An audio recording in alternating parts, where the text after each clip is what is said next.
chegamos à parte final da nossa análise da obra de Friedrich Engels. E olha, a gente guardou o coração do argumento para o final. Hoje, a gente mergulha de cabeça no capítulo que define a teoria dele, o materialismo histórico.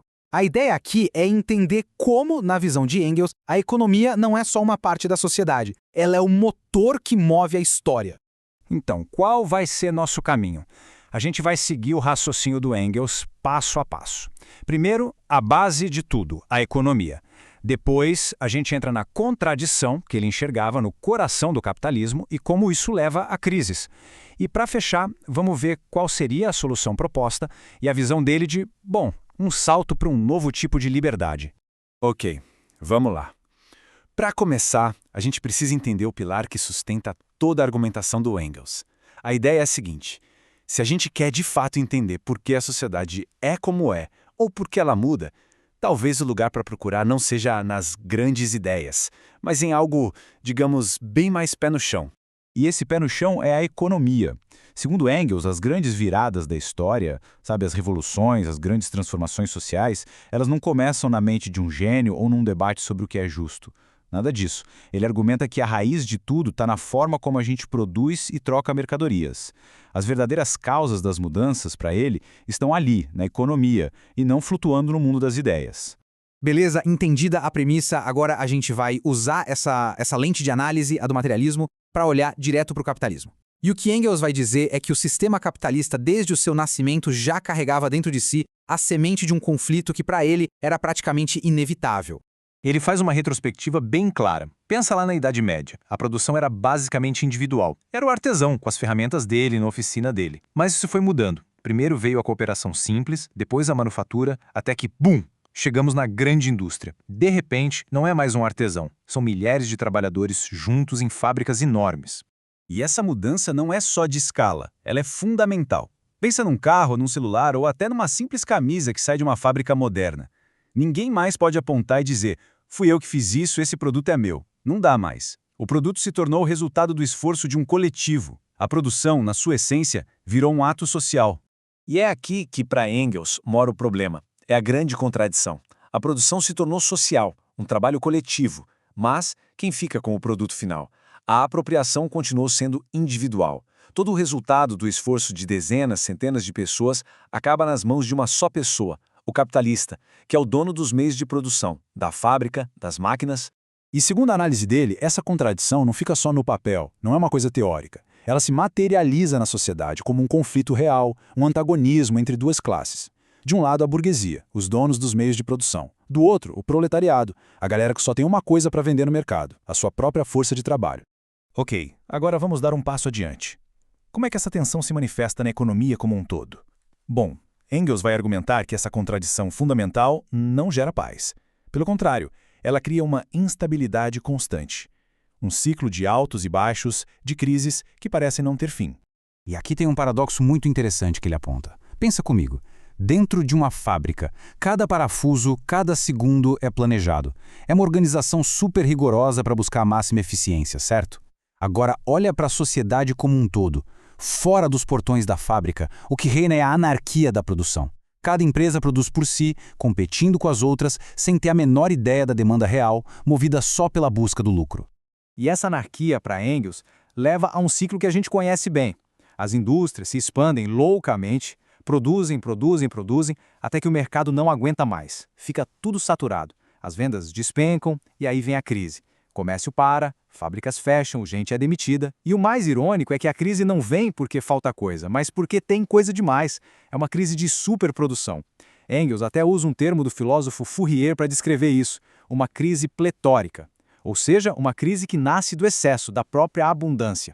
E quem paga o pato no fim das contas? Para a classe trabalhadora, as consequências são brutais. A tecnologia, as máquinas, que poderiam ser uma bênção, diminuindo o trabalho de todo mundo, acabam virando uma arma contra os próprios trabalhadores. Elas criam o que Engels chamou de exército industrial de reserva, uma massa de gente desempregada que fica ali pressionando os salários para baixo.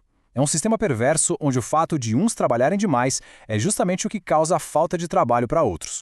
Para deixar esse ponto bem claro, Engels vai buscar uma citação fortíssima lá em O Capital do parceiro dele, Karl Marx. A ideia é essa que está na tela. A lógica do sistema seria uma polarização constante. A acumulação de riqueza num polo significaria, inevitavelmente, a acumulação de miséria, de trabalho exaustivo, de degradação, no outro polo. Certo. O cenário que Engels pinta é de uma contradição central, crises que se repetem e uma polarização cada vez maior. A pergunta que fica é: e aí, tem saída para isso? Segundo ele, tem. E a solução não viria de fora, mas da própria dinâmica desse conflito. O argumento dele é ousado. Ele diz que as próprias crises são a prova de que a burguesia já não dá mais conta do recado. As forças produtivas que o capitalismo criou, as fábricas gigantes da tecnologia, ficaram grandes demais para serem gerenciadas por um bando de capitalistas competindo entre si. Nessa análise, a burguesia se torna uma classe supérflua, desnecessária. Aí alguém pode pensar: ué, mas e se o Estado assumir o controle? Engels já antecipava essa questão. Para ele, mesmo quando o Estado estatiza uma indústria, a lógica de fundo não muda. O Estado se transforma numa espécie de capitalista coletivo ideal, ou seja, ele passa a gerenciar os negócios, mas ainda para o benefício da classe capitalista. Isso não só não resolve a contradição, como a leva ao seu ponto máximo. Então, se nem a burguesia, nem o Estado capitalista resolvem, qual a solução? Para Engels, a resposta está numa ação direta do proletariado. O primeiro passo seria a tomada do poder político, e com esse poder em mãos viria o ato decisivo, transformar os meios de produção, as fábricas, as terras, tudo em propriedade pública. A consequência lógica disso seria o fim da própria base da exploração. E se não há mais exploração, não haveria mais classes sociais. E aqui a gente chega na parte mais visionária da análise dele. Porque esse ato revolucionário não seria só uma troca de governo ou uma reforma econômica. Na visão de Engels, seria muito mais do que isso. Seria o ponto de virada, o início de uma era completamente nova para a espécie humana. Primeiro ponto, acabaria a anarquia na produção. Em vez daquele caos do mercado, onde cada um produz por si, a produção passaria a ser planejada de forma consciente. O objetivo não seria mais o lucro de alguns, mas atender às necessidades de todo mundo.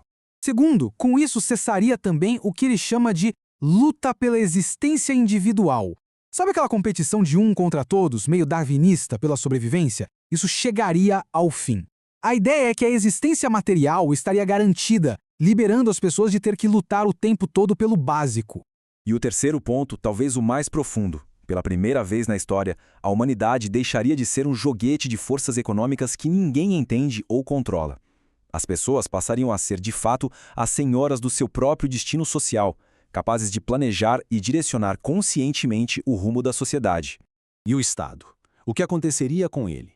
Nessa nova sociedade, o Estado, entendido como uma máquina para uma classe oprimir a outra, simplesmente perderia a sua razão de ser.